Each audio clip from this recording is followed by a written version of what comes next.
Oi, eu sou a Rafaela, professora de História aqui do Rio Educa na TV.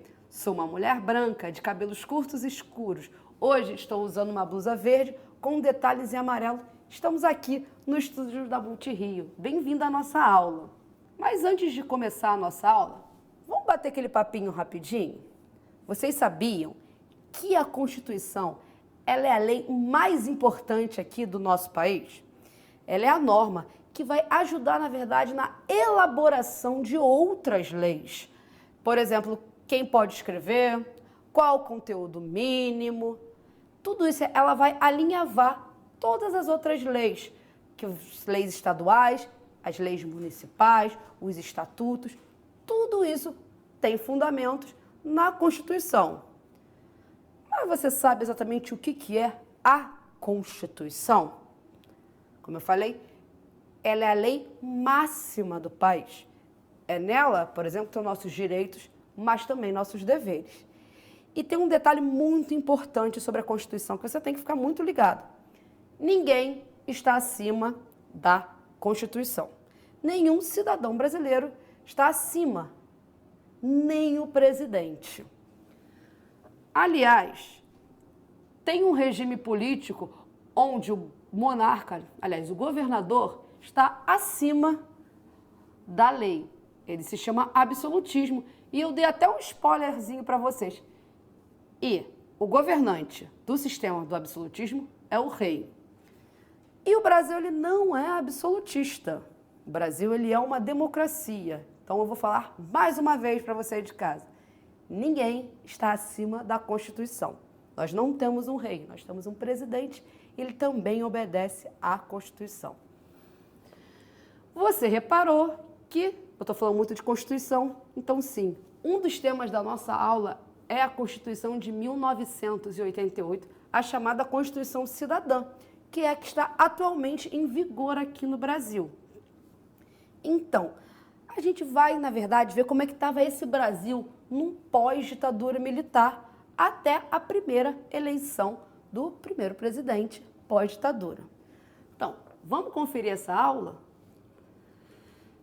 Mas, como todo processo histórico, a gente sempre tem que voltar uns passinhos antes para entender o que está acontecendo ali naquele momento. Então, vamos relembrar um minutinho só que a ditadura civil-militar, ela aconteceu ali de 1964 até 1985.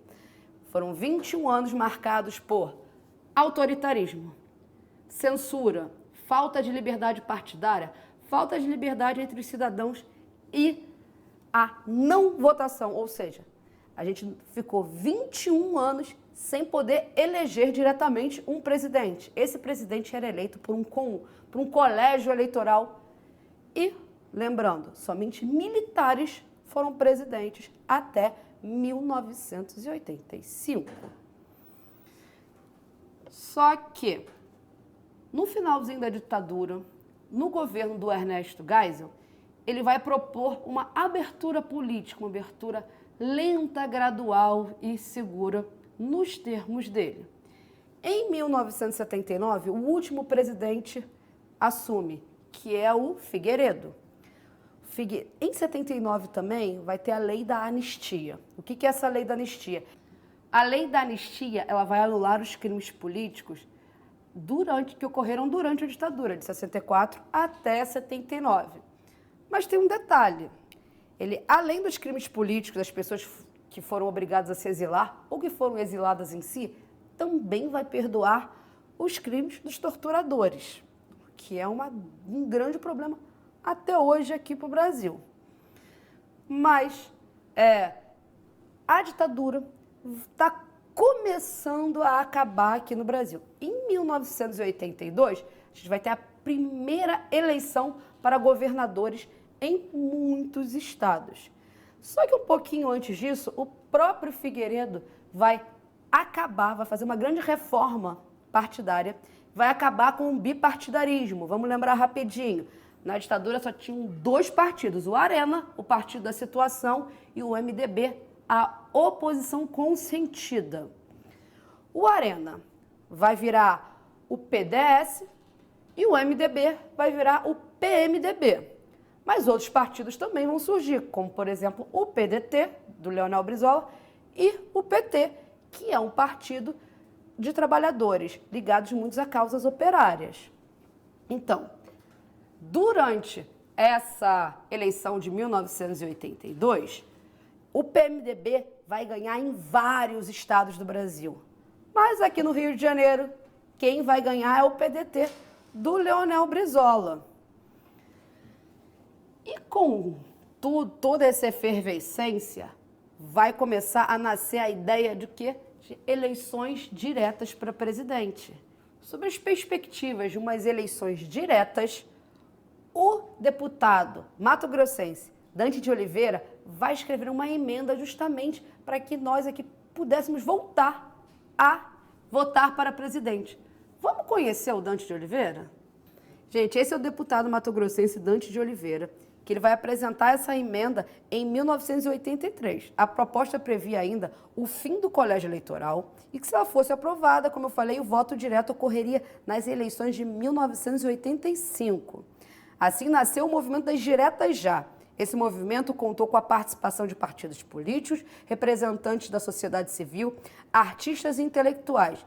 Mesmo sendo marcado por significativo apelo popular, o processo das eleições diretas só ocorreu em 1989, ou seja, 29 anos depois da escolha do último presidente, que foi em 3 de outubro de 1960. Então, a emenda Dante de Oliveira ela não obteve sucesso, foi derrotada, mas é a partir dela que vários políticos de oposição vão se juntar e vão pedir uma nova Constituição e a formação de uma Assembleia Constituinte. Em 1985, o primeiro presidente civil chega ao poder, mas sem as eleições diretas. Ele é Tancredo Neves, que não pôde assumir devido a problemas de saúde. Seu vice assume, que é o José Sarney. E aí, em 1986, vão ter grandes eleições, vão eleger deputados, senadores, governadores, e justamente esses deputados e senadores vão formar a Assembleia Constituinte. A Assembleia Constituinte é uma reunião, de pessoas que vão discutir justamente para escrever a próxima Constituição do Brasil. Bem, a Assembleia começou com um grande discurso de Ulisses Guimarães em fevereiro de 1987. Essa Constituição tem uns detalhes muito importantes, mas o que eu acho mais legal da gente pensar é a grande participação popular. Através de sindicatos, associações, a gente vai ver que a população ela vai se envolver com a feitura dessa nova Constituição. Já tinha se envolvido com a campanha direta já, mas também vai se envolver na feitura. A gente vai olhar uma foto aí que vai mostrar esse movimento. Gente, o texto produzido durante a Constituinte, ele era considerado bastante avançado nas questões que abarcavam direitos dos cidadãos e das minorias, justamente pela intensa participação popular. Tanto que o próprio Ulisses Guimarães vai chamar essa Constituição de Constituição Cidadã, justamente fazendo referência à intensa participação popular na elaboração do texto. Para a gente entender um pouquinho dessa Constituição, a gente vai dar uma olhada no artigo 5º para ver como é que era o espírito. Esse artigo 5º ele dá uma resumida do que foi essa Constituição de 88. Vamos ler rapidinho? Você reparou que esse artigo 5º ele é bem grande. Eu não vou ler todo com você, mas vamos olhar alguns incisos aí para a gente entender. Vamos lá, começar com: todos são iguais perante a lei, sem distinção de qualquer natureza, garantindo-se aos cidadãos e estrangeiros residentes no país a inviolabilidade de direito à vida, à liberdade, à igualdade, à segurança e à propriedade, nos seguintes termos: homens e mulheres são iguais em direitos e obrigações nos termos desta Constituição. Ninguém será obrigado a fazer ou deixar de fazer alguma coisa, senão em virtude da lei. É livre a expressão de atividade intelectual, artística, científica e de comunicação, independentemente de censura ou licença. Então, é livre a manifestação do pensamento, sendo vedado o anonimato. Então, se vocês começarem a perceber, essa Constituição, ela traz justamente a ideia da redemocratização e a construção de uma nova realidade de país num pós-ditadura. Gente, o artigo 5º, ele é incrível. E essa Constituição, ela vai, por exemplo, falar sobre o direito dos adolescentes, direito dos idosos, a questão indígena, a questão quilombola. Então, ela é uma lei bastante completa e incrível. Ela é o que era a ideia do Brasil que se queria num pós-ditadura militar. Então, Constituição feita, agora as eleições presidenciais. Justamente em 89, o cidadão vai poder votar depois de tanto tempo, depois de quase 30 anos. E os partidos políticos quase todos lançaram candidatos.